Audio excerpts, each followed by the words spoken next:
بسم اللہ الرحمن الرحیم نحمده ونستعینه ونصلی علی رسولہ الکریم۔ آج ہمارا عنوان ہے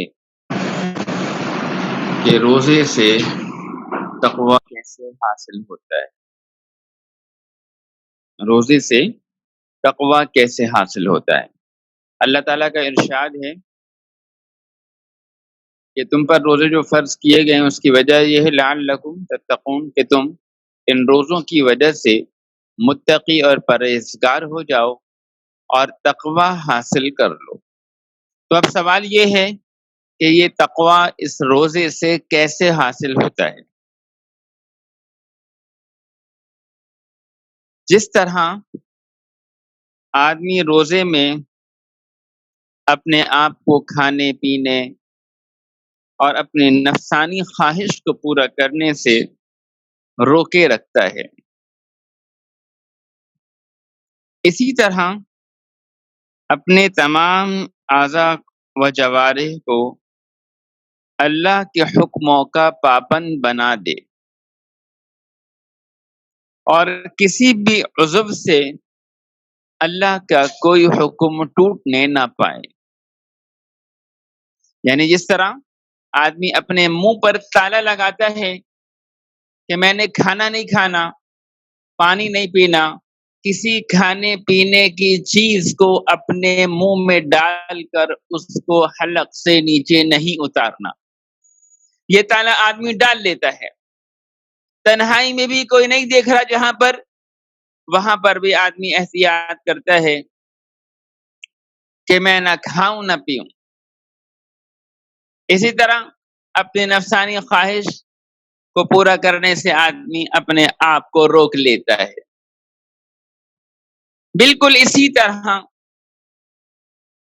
اپنے تمام جسم کے اعضاء و جوارح سے، ہاتھ سے، پاؤں سے، کان سے، آنکھ سے، منہ سے، دل اور دماغ سے، ہر چیز سے آدمی اپنے آپ کو گناہ کرنے اور حکم الہی کے توڑنے سے روک لے، یہ ہے اصل روزہ۔ کھانے پینے اور نفسانی خواہشات سے روکنا یہ تو ارکان اعظم ہیں، یہ تو بڑے رکن ہیں، اس کے بغیر تو روزہ ہوگا ہی نہیں۔ مگر جو روزے کا اصل مقصد حاصل ہوگا، اپنے تمام جسم کو اللہ کے حکم کو توڑنے سے روکنے سے حاصل ہوگا، کہ سارے جسم کو اللہ کے حکموں کا پابند بنا دیا جائے۔ اس سارے مہینے میں جو مشق کرنی ہے تقوی کو حاصل کرنے کے لیے، وہ مشق یہ ہے کہ اپنے ہاتھ، پاؤں، زبان، دل، دماغ، کان، آنکھ، ناک، ہر چیز سے اس دھیان، یعنی ہر چیز پر یہ دھیان رکھے کہ ہر چیز سے کوئی اللہ کا حکم مجھ سے ٹوٹنے نہ پائے۔ میں نے روزہ صرف اپنے منہ کو کھانے پینے سے روکنے کا نہیں رکھا، بلکہ میں نے اپنے جسم کے ہر عضو کا روزہ رکھا ہے کہ میرے جسم کا کوئی حصہ بھی اللہ کے حکم کو نہیں توڑے گا۔ جیسے زبان ہے، منہ میں زبان ہے، جھوٹ بولنا چاہے کچھ بھی ہو جائے، میں جھوٹ نہیں بولوں گا۔ میرا روزہ ہے، یہ رمضان ہے، ان میں اپنی جھوٹ کی اس عادت کو، اگر میرے اندر کچھ ہے بھی تو اس کو چھوڑ دوں گا۔ میں اپنی زبان کو جھوٹ بولنے والا نہیں بناؤں گا۔ حدیث میں آتا ہے کہ جب کوئی آدمی جھوٹ بولتا ہے تو اس جھوٹ کے بولنے کی وجہ سے ایسے بدبو اس کے اندر پیدا ہوتی ہے اور منہ سے ایسی بدبو نکلتی ہے کہ وہ جو فرشتے ہوتے ہیں وہ 1 میل دور چلے جاتے ہیں، ان سے وہ بو برداشت نہیں ہوتی۔ تو میں اپنی زبان کو جھوٹ بولنے سے روکوں گا، میں اپنی زبان کو کسی مسلمان کی غیبت کرنے سے اس کے پیٹھ پیچھے اس کی کسی طرح بھی برائی بیان کرنے سے اپنی زبان کو روکے رکھوں۔ غیبت بدکاری سے زیادہ بڑا گناہ ہے، تو اپنی زبان کو غیبت سے روکوں گا۔ اسی طرح کسی مسلمان کی میری زبان سے کوئی چغلی نہ ہونے پائے۔ کسی کی بات میں نے سنی، کسی نے کسی کو برا بھلا کہا، ہونا تو یہ چاہیے کہ اگر کوئی کسی کے سامنے کسی کو برا بھلا کہے تو آدمی اس کی تردید کرے، اپنے اس غیر موجود بھائی کی مدد کرے کہ بھائی وہ ایسا آدمی نہیں ہے، آپ کو غلط فہمی ہو رہی ہے۔ یہ جائے کہ اس کی بات سن کر جا کر اس کو بتا دے کہ تمہیں فلاں نے یہ کہا ہے، یہ تو غیبت سے بھی بڑا گناہ ہے، اور قبر کے عذاب اور جہنم میں جانے کا بڑا سبب ہے۔ حدیث میں آتا ہے جس کا مفہوم ہے کہ قبر کا عذاب یعنی تہائی حصہ قبر کے عذاب کا جو سبب بنتا ہے 1/3 وہ غیبت بنتی ہے، کہ غیبت کی وجہ سے قبر میں عذاب ہوتا ہے، اور آدمی اس کو کچھ سمجھتا ہی نہیں۔ زبان سے کسی مسلمان کے لیے کوئی تحقیر آمیز جملہ میں نہیں کہوں گا، کسی کی دل آزاری کا کوئی جملہ، کسی کو تکلیف پہنچانے کا کوئی جملہ میں نہیں کہوں گا، کسی کے لیے تحقیر آمیز، ہاں ان کی اوقاتی کیا ہے۔ حضرت عائشہ رضی اللہ عنہ نے ایک مرتبہ حضرت صفیہ چھوٹے قد کی تھی، ان کے بارے میں فرمایا حسبک من صفیہ کذا و کذا، یعنی حضور علیہ السلام سے کہ آپ کے لیے تو صفیہ کی یہی برائی کافی ہے کہ وہ ایسے یعنی چھوٹے قد کی ہیں۔ آپ علیہ الصلوۃ والسلام نے فرمایا لقد قلت کلمۃ لو مزجت فی البحر لمزجت، کہ تم نے ایسی بات کہی ہے کہ اگر اس کو سمندر میں ملایا جائے تو وہ اس کو بھی خراب کر دے، آلودہ کر دے۔ مسلمان کی تحقیر اتنی بری چیز، کوئی تحقیر آمیز جملہ میں نہیں کہوں گا۔ ماں باپ سے بات کرنے میں آداب اور تہذیب کا خیال رکھوں گا، اونچی آواز میں بات کرنا یہ پسندیدہ نہیں، نافرمانی ہے، کبائر میں سے ہے، کبائر میں۔ حضور علیہ الصلوۃ والسلام حضرت عباس آئے تو بڑی پست آواز میں نیچی آواز میں بات کر رہے، حضرت ابو بکر عمر کو خیال ہوا شاید حضور علیہ السلام کے گلے میں کوئی بیماری ہو گئی، آواز نہیں نکل رہی، مگر جب وہ چلے گئے تو آپ معمول کے مطابق بات کرنے لگے، تو پوچھنے پر فرمایا کہ جبریل نے مجھے کہا تھا کہ عباس آپ کے چچا ہیں، ان کے ساتھ پست آواز میں بات کریں۔ تو چچا کا یہ حکم ہے کہ ان کے ساتھ پست آواز میں بات کی جائے تو ماں باپ کا کیا درجہ ہوگا، بڑوں کا کیا درجہ ہوگا، سگے ماں باپ کا کیا درجہ ہوگا۔ عبداللہ بن عون رحمہ اللہ نے ایک مرتبہ اپنی والدہ کو انہوں نے آواز دی تو جواب میں آواز ذرا اماں جان کی آواز سے اوپر ہو گئی، اونچی ہو گئی، اس تلافی میں 2 غلام آزاد۔ تو ماں باپ سے میں بدتمیزی نہیں کروں گا، یہ رمضان میں نے ہر بات ماننی ہے، ہر بات سننی ہے، یہ مشق ہے، یہ مشق کا مہینہ ہے۔ کوئی بےہودہ بات نہیں کروں گا، بےہودہ مذاق کرنا، بےہودہ بات کرنا۔ حضور علیہ السلام کے بارے میں آتا ہے، بخاری شریف کی روایت ہے، لم یکن النبی صلی اللہ علیہ وسلم فاحشا ولا متفاحشا، نہ آپ بےہودہ بات کرتے تھے اور نہ کوئی جان بوجھ کر بےہودہ بات کرتے، چلانے والے آپ چلانے والے نہیں تھے، ولا سخابا فی الاسواق، آپ چلا کر بات نہیں کرتے تھے۔ ایک عام بات ہے، ہو سکتی ہے آرام سے، مگر چلا کے بات کرنے کی عادت ہے۔ تو اپنی زبان کو میں ان کاموں سے روکے رکھوں گا۔ آج کا ذرا سا موضوع ایسا ہے کہ اس کو ایک ہی نشست میں لینا ہے، تو اگر تھوڑا سا یعنی 5-7 منٹ اوپر ہو جائے تو احباب سے گزارش ہے اس کو ذرا برداشت فرما لیں، آپ کا احسان ہوگا، تاکہ ایک ہی نشست میں بات پوری ہو جائے۔ اسی طرح کان ہے، اب ان کانوں پر یہ تالا ڈالنا ہے کہ ان کو غیبت سے بچانا ہے۔ یہ غیبت زبان کو بھی غیبت گزری تھی، اسی طرح کانوں کو غیبت سے سننے سے بچانا ہے۔ جس طرح غیبت کرنا گناہ ہے ایسے ہی برابر ہے گناہ غیبت کا سننا وہ بھی اسی طرح گناہ ہے، وہی برابر ہے۔ ایک مرتبہ حضرت ابوبکر عمر رضی اللہ عنہ سفر میں تھے، ان کے ساتھ ایک خادم تھا، اس کے ذمہ کھانا پکانا تھا، وہ بیچارہ سو گیا، کھانا نہیں پکایا۔ جب اس سے پوچھا تو معلوم ہوا وہ تو سو رہا ہے، انہوں نے کہا یہ تو بڑا سوتو ہے۔ پھر جب اٹھ کر آیا تو انہوں نے حضور علیہ السلام کے پاس بھیجا کہ جاؤ حضور سے کھانا لے آؤ، تو آپ علیہ السلام نے فرمایا ان سے کہو تم نے تو کھانا کھا لیا۔ انہوں نے کہا یا رسول اللہ ہم نے تو کھانا نہیں کھایا۔ آپ نے فرمایا تم نے اپنے بھائی کی ابھی غیبت نہیں کی، تم دونوں نے، آپ حدیث میں الفاظ ہیں تم دونوں نے اپنے بھائی کی غیبت نہیں کی، حالانکہ ایک نے کہا تھا وہ سوتو ہے یعنی بہت سونے والا ہے، اور دوسرے نے سنا خاموش رہے، تو آپ نے دونوں کے بارے میں فرمایا، جس نے کہا یہ نہیں کہا کہ تم نے غیبت کی، بلکہ تم دونوں نے غیبت کی ہے، اپنے بھائی کا گوشت کھایا ہے، تو تم نے تو کھانا کھا لیا، تمہیں سالن کی کیا ضرورت۔ تو اس حدیث سے معلوم ہوا کہ غیبت کرنا جیسا گناہ ہے، غیبت کا سننا بھی ایسا ہی گناہ ہے۔ تو اس رمضان میں ہم کوشش کریں کہ ہماری کسی طرح بھی جو ہے غیبت نہ ہونے پائے، اور غیبت ہم سننے بھی نہ پائیں۔ اسی طرح نامحرموں کی آواز کو سننا، نامحرموں کی آواز کو سننا بڑے گناہ کی اور اللہ کی ناراضگی کی بات ہے۔ میں نے تو صرف اور صرف جو ہے بس سن لیتا ہوں، دیکھتا نہیں ہوں۔ بعض دینداروں کو یہ بھی بڑا دھوکہ لگتا ہے کہ میں سن لیتا ہوں، دیکھتا نہیں ہوں۔ جو جذبات کا انتشار دیکھنے میں ہوتا ہے وہی انتشار سننے میں بھی ہوتا ہے، بلا شرعی ضرورت کے کوئی آواز سننی نہیں چاہیے،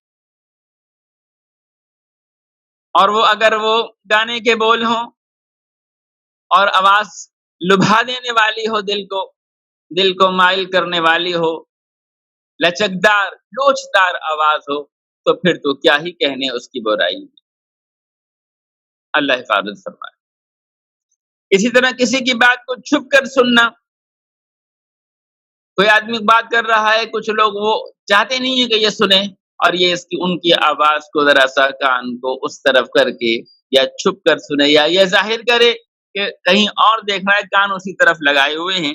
تو حدیث میں آتا ہے کہ کوئی آدمی اگر ایسے لوگوں کی بات سنے جو پسند نہیں کرتے کہ یہ ان کی بات سنے، تو قیامت کے دن پہ پگھلا ہوا سیسا اس کے کان میں ڈالا جائے۔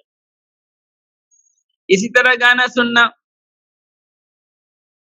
حدیث میں آتا ہے الغنا ينبت النفاق في القلب كما ينبت الماء الزرع، جس طرح پانی کھیتی کو اگاتا ہے، اسی طرح گانا سننا دل میں نفاق کو پیدا کرتا ہے۔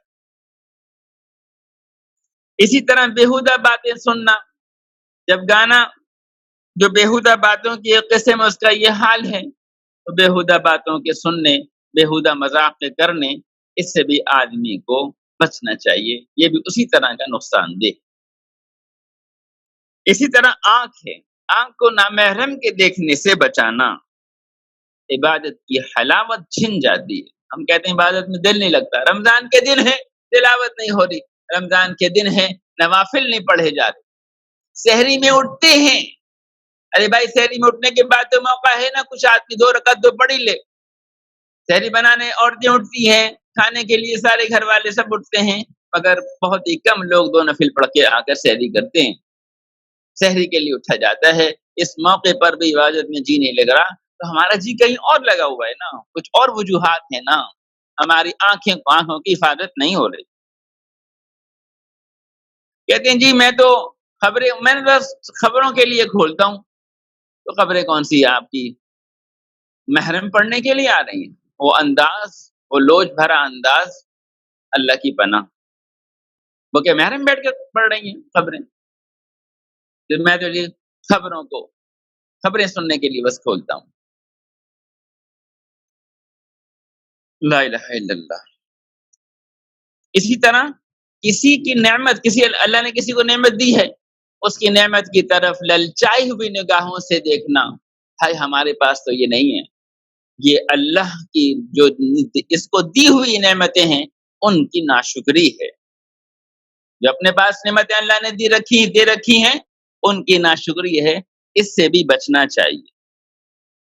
آنکھ سے بھی غیبت ہوا کرتی ہے، کسی کی برائی آنکھ سے بیان کر دی، کسی کو آنکھ مار دی، کسی کو آنکھ سے اشارہ کر دیا، ارے ان کی بات نہ سنو۔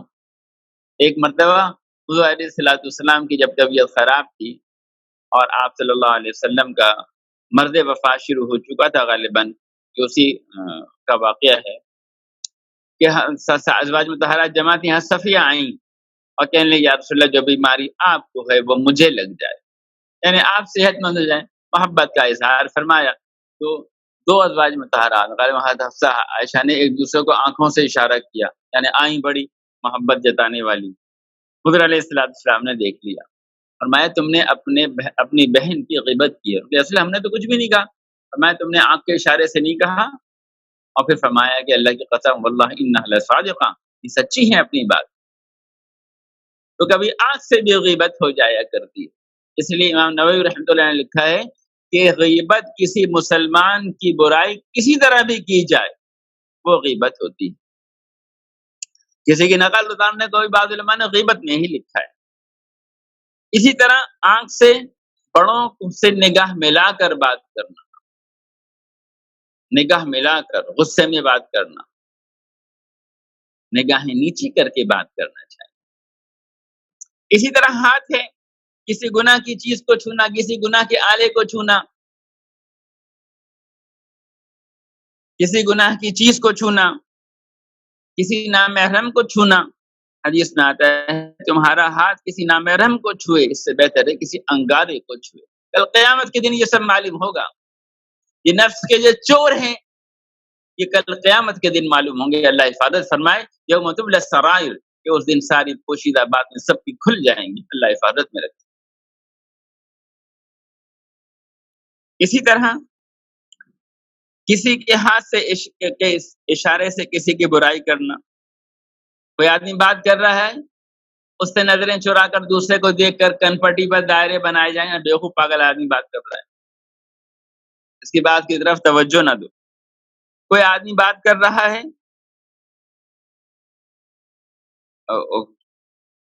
کہ کسی کی چیز بغیر اجازت لے لی، اللہ معاف کرے اٹھا کے استعمال کرنا شروع کر دیتی، اچھا یہ آپ کی تھی، ماشاءاللہ بڑی اچھی ہے، بھائی آپ کی تھی، جب آپ کی نہیں تھی تو کسی کی تھی، آپ نے کیوں نہیں پوچھا؟ آدمی کو بہت محسوس ہوتی ہے یہ بات، بعض اوقات مربتاً کہہ نہیں پاتا مگر بڑی تکلیف ہوتی ہے، یہ بڑی ایذا کا سبب بن جاتا ہے۔ بعض لوگ نازک ہوتے ہیں، وہ کسی کی چیز اگر استعمال ہو جائے تو وہ استعمال بھی نہیں کرتے، بعد میں بڑی پریشانی ہو جاتی ہے ان لوگوں۔ اسی طرح پاؤں ہیں، گناہ کی طرف چل کر جائیں۔ اچھا ہاتھ سے ایک اور یہ ہے کہ جو میں نے عرض کیا کہ گناہ کی چیز کو نہ چھونا، اس میں ساری چیزیں داخل ہیں۔ ابھی تک کوئی ایسا موبائل، کوئی ایسا کمپیوٹر میرے علم میں نہیں ہے کہ وہ بغیر کی کو چھوئے مختلف سائٹس کھول دیتا ہو آپ کے ذہن کو پڑھ کر۔ ممکن ہے ہو، آج کل بہت سی انہونی چیزیں ہو رہی ہیں، مگر یہ ہاتھ ہی تو ہے نا، یہ انگلیاں ہی تو ہے نا، ادھر ادھر ادھر ادھر کلک کرتی رہتی ہیں، گناہوں کی طرف پہنچتی رہتی ہیں۔ بہرحال اسی طرح گناہ کی طرف چل کر جانا، کسی گناہ کے آلے کو اٹھانے کے لیے جانا، کسی گناہ کے آلے کو لینے کے لیے جانا، کسی گناہ کے آلے کے لیے سوئچ کھولنے کے لیے جانا، کسی گناہ کی طرف چل کر جانا، کسی گانے سننے کی طرف جانا، کسی کمرے میں ایسے جانا جہاں کوئی ایسا غلط کام ہو رہا ہو اور کچھ شرکت کے لیے جانا۔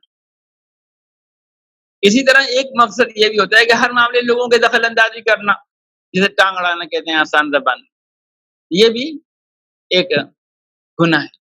بھائی ایک آدمی آپ کو اگر اپنی بات بتانا نہیں چاہتا تو آپ کو کیا ضرورت ہے اس کے معاملے میں پڑھنے۔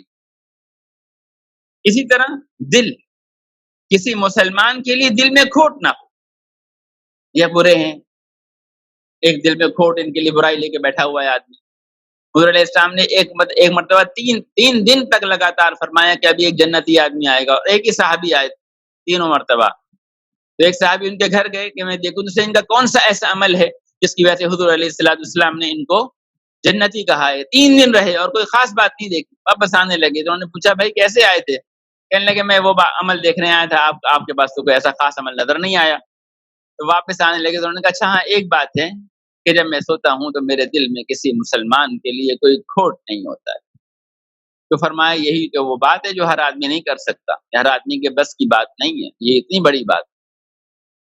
کسی سے تکلیف پہنچی ہو اس کے لیے کھوٹ نہ ہو، تو کسی مسلمان کے لیے کھوٹ نہ ہونا یہ جنت میں جانے کی علامت ہے۔ حضرت انس رضی اللہ عنہ حضور علیہ السلام فرمائے میرے پیارے بیٹے تم صبح شام اس طرح کر سکو کہ تمہارے دل میں کسی کے لیے کھوٹ نہ ہو تو ایسا کرو۔ اور پھر فرمایا میرے بیٹے یہ میری سنت ہے، جو میری سنت کو زندہ کرے گا وہ مجھ سے محبت کرے، اور جو مجھ سے محبت کرے گا وہ جنت میں میرے ساتھ ہوگا۔ اللہ تعالیٰ آسان فرمائے، کتنا بڑا نسخہ ہے، آسان بات نہیں ہے یہ، بڑے کام پر ہی جنت ملا کرتی ہے۔ کسی کے لیے کھوٹ نہ ہو، کسی نے تکلیف دی ہو تکلیف پہنچائی اور کھوٹ نہ ہو، اس کی کوشش کرنی چاہیے، ختم کرنا چاہیے۔ اسی طرح کسی کو دل سے کم سمجھتے ہیں، یہ ہمارے برابر کے آدمی نہیں ہیں، چھوٹے آدمی ہیں۔ کسی کو دل سے برا سمجھنا، امام غزالی رحمۃ اللہ نے لکھا ہے کسی مسلمان کو دل سے برا سمجھنا یہ دل کی غیبت ہے۔ اسی طرح دماغ میں کہ بدگمانی کرنا کسی مسلمان کے متعلق، کسی کو کوئی بات کرتے ہوئے دیکھ کر سوچے میرے بارے میں بات کر رہا ہے، مجھے ایسا فرمائی ایاک والظن فإن الظن اکذب الحدیث، کہ گمان کرنے سے بچا کرو، گمان سب سے بڑی جھوٹ بات ہے۔ گمان ہے نا، یقین تو نہیں ہے نا، آپ نے دیکھا تو نہیں کسی کو کرتے ہوئے، کسی کی گاڑی لے کے پتہ نہیں کہاں سے لائی ہوگی، حرام مال ہی آیا ہوگا، ورنہ ان کے پاس کہاں سے؟ آپ نے دیکھا تھا تو کسی نے اسے ہدیہ کیا ہو، کسی وراثت کو کوئی مال مل گیا ہو، اللہ کی طرف سے کوئی انتظام ہو گیا ہوگا۔ جب آپ کو نہیں معلوم تو آپ کیوں کسی کے بارے میں بدگمانی کرتے ہیں؟ کسی گناہ کی منصوبہ بندی کرنا، اس سے اپنے آپ کو روکنا، گناہوں کا محور سوچ کا محور صرف گناہوں کو بنا لینا، ان تمام کاموں سے اپنے دماغ کو بچانا۔ اسی طرح پورے جسم سے کسی طرح بھی کسی کو تکلیف نہ دینا، زبان سے تو کچھ نہیں کہا لیکن آدمی اپنے یعنی جسم سے جسے کہتے ہیں باڈی لینگویج سے اظہار کر دیتا ہے، کسی کے بارے میں کسی کی برائی کا اظہار کر دیا، کوئی بات کر رہا ہے اس کی طرف لا تعلقی بے التفاتی برتی، کسی کی بات کی طرف توجہ نہیں دی، کسی کی نقل اتاری۔ حضرت عائشہ رضی اللہ عنہا فرماتی ہیں ایک مرتبہ میں نے کسی انسان کی نقل اتاری، خدا احسان فرمایا کہ اگر مجھے اس نقل کے بدلے میں اتنا مال بھی مل جائے تو میں کسی کی نقل نہ اتاروں۔ مجھے یہ بات پسند نہیں ہے کہ اگر کسی کی نقل اتارنے کے بدلے میں اتنا مال مل جائے تو میں نقل اتاروں۔ تو بہرحال اپنے جسم پر یہ پابندیاں لگانا یہ ہے تقوی کا سبب۔ اب سوال یہاں پر یہ ہے، آخری بات کر کے ختم کرتا ہوں، کہ دیکھیے ہم سب گناہوں کے ماحول میں چل رہے ہیں، ہماری مجالس، ہمارے گھر کا ماحول، ہمارے دفاتر، ہماری ملازمت کی جگہیں، ہمارے بازار، ہماری محفلیں، ہمارے ہر جگہ ہم گناہوں کے ماحول میں ہی چل رہے ہیں۔ تو اس میں ان باتوں کے بیان کرنے کا یہ مقصد نہیں ہے ہم مایوس ہو جائیں، بلکہ ہم اپنی کوشش کریں، جتنا اپنے آپ کو بچا سکتے ہیں ان ساری باتوں سے بچائیں، ہر جسم کے عضو کو گناہ کرنے سے بچائیں، اور جتنا ہو جائے اس پر اللہ کا شکر ادا کریں، اور جو نہ ہو سکے اللہ سے معافی مانگ لیں۔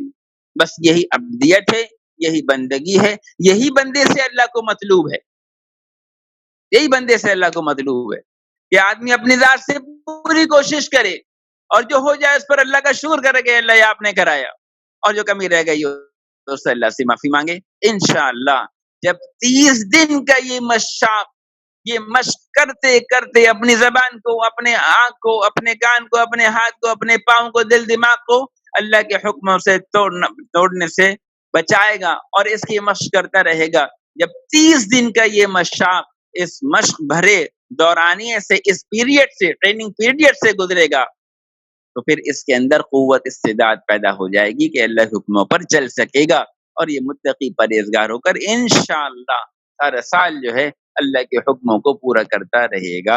یہی مقصود ہے اس رمضان کا۔ تو ہم سب کوشش کریں، اللہ تعالیٰ سے دعائیں بھی کریں، اللہ تعالیٰ سے مانگیں بھی، ایک دوسرے کے لیے بھی دعائیں کریں، اللہ تعالیٰ اس رمضان کو ہمیں تقوی کے حاصل کرنے کا سبب بنائے اور ہمیں ہمت و حوصلہ عطا فرمائے کہ ہم اپنے آپ کو گناہوں سے بچائیں اور زیادہ سے زیادہ نیک اعمال میں لگائیں۔ گناہوں سے بچنے کا ایک طریقہ یہ بھی ہے کہ آدمی نیک اعمال کرے، اور بھائی کچھ نہ ہو تو سو ہی جائے، کچھ نہ کرے تو سو ہی جائے کم از کم۔ اللہ تعالیٰ ہم سب کو عمل کی توفیق عطا فرمائے۔ تاخیر کی معذرت کہ آج یہ مضمون مکمل کرنا ضروری تھا۔ انشاءاللہ کل ہم صبر کا بیان کریں گے، کیونکہ یہ مہینہ صبر کا مہینہ ہے، ہم نے صبر بھی حاصل کرنا ہے اس مہینے میں۔ اللہ تعالیٰ عمل کی توفیق عطا فرمائے۔ الحمدللہ رب العالمین، والصلاۃ والسلام علی رسول محمد وعلیہ وصحبہ اجمعین۔ یا اللہ ہمیں متقی پرہیزگار بنا دیجیے، کمی کو تاہی کو دور فرما دیجیے۔